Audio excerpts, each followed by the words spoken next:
What's going on, my people? I hope you're well wherever you're at.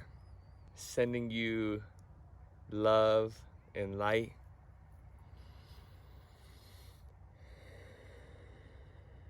Reporting to you live from the wildflowers. I wanted to come here today to have a conversation on some things that have been floating around in my head, some things that I have been ingesting, been coming to my awareness and my knowledge, and I wanted to just bring them here to speak to you. I've been reading this book, The Immortality Key by Brian Muraresku.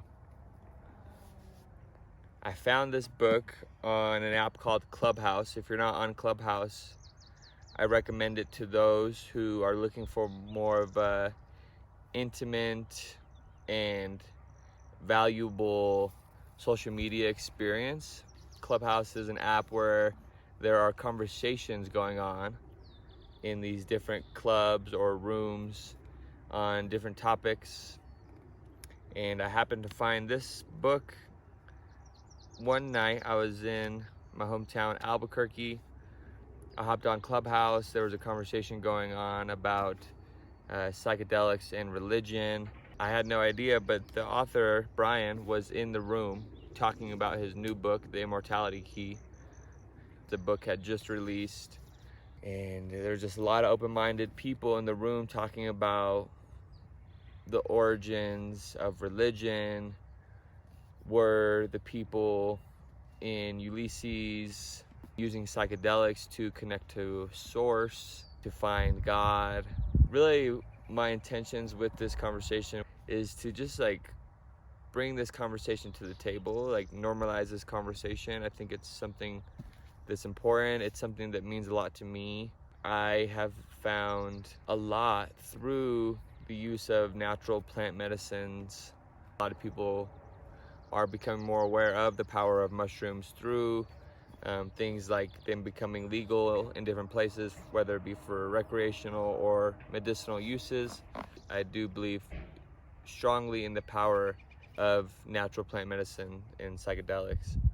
This is something that I am passionate about, and this is information that I want to bring to the people.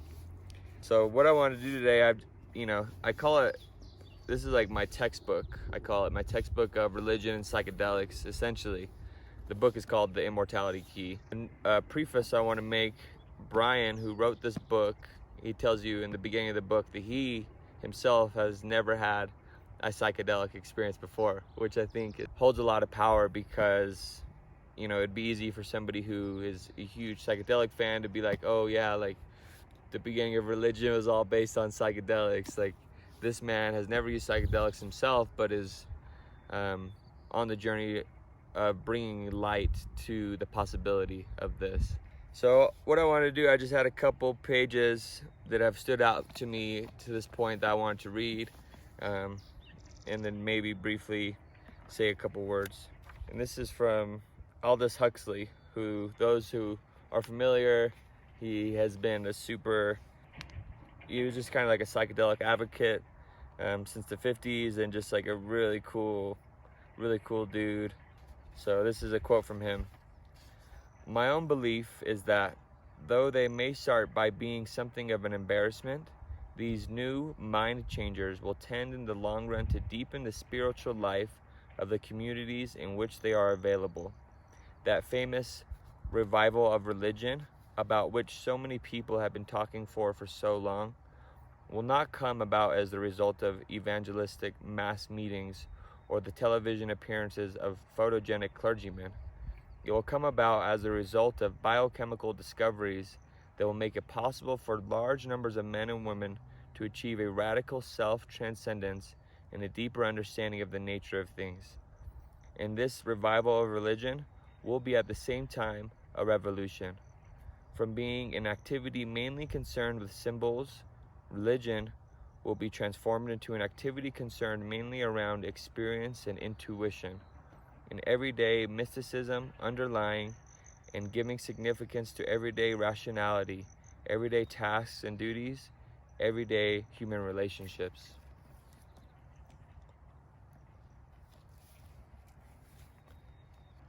Is it possible that we create a huge shift in life through coming together and finding a common solution at this point in life? Does that seem realistic? Or is it more realistic to know that there has to be a huge shift and a complete turnaround from what is currently the case? And if you answered yes, how do we create that huge shift? Is it going to be through mass meetings? Is it going to be through going to church every day? Or is it going to be through a shift in perspective, a shift in consciousness? That seems to me to be what is necessary to get the results that we imagine of this new world, this beautiful world, harmonious living, peace and love. To get that shift in consciousness, could it be simple as meditation, yoga, breath work, everybody reading conscious books, consuming conscious information?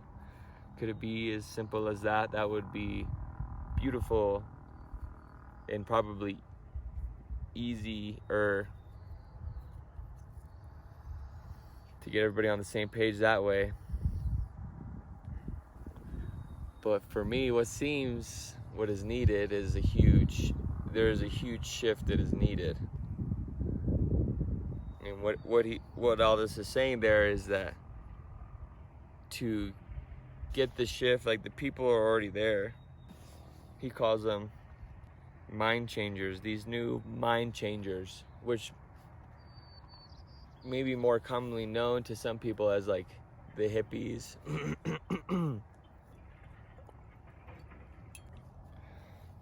These new mind changers could be known to more as the hippies, maybe even like yogis.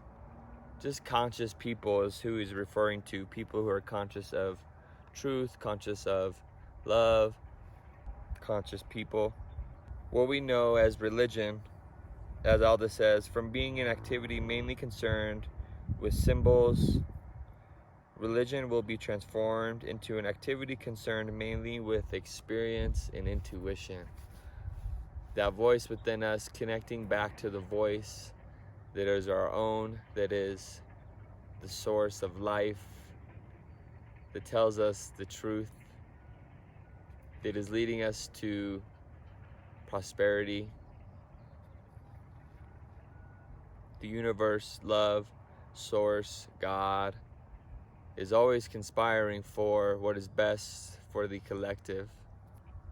And if we connect to that source within us, we will connect back to what is best for the collective, for all that is here and present, living on this earth as we know it. The amount of work that has been put into curating this information for us is such a blessing. And I feel super grateful to have discovered this information and to have felt called to bring this information to the light. Here's another little excerpt from the Immortality Key. How much longer can we afford business as usual until life becomes truly unlivable? We are sleepwalking toward the edge of a cliff, say the scientists, and no one seems to care. Perhaps the founder of the National Resources Defense Council, Gus Speth, said it best. I used to think the top environmental problems facing the world were global warming, environmental degradation, and ecosystem collapse, and that we scientists could fix those problems with enough science. But I was wrong. The real problem is not those three items, but greed, selfishness, and apathy. And for that we need a spiritual and cultural transformation. And we scientists don't know how to do that. But we do. The people do. We know. And that's why we're here right now. That's why we were called to this space, is to get the conversation going. Because we know we have the answers within us.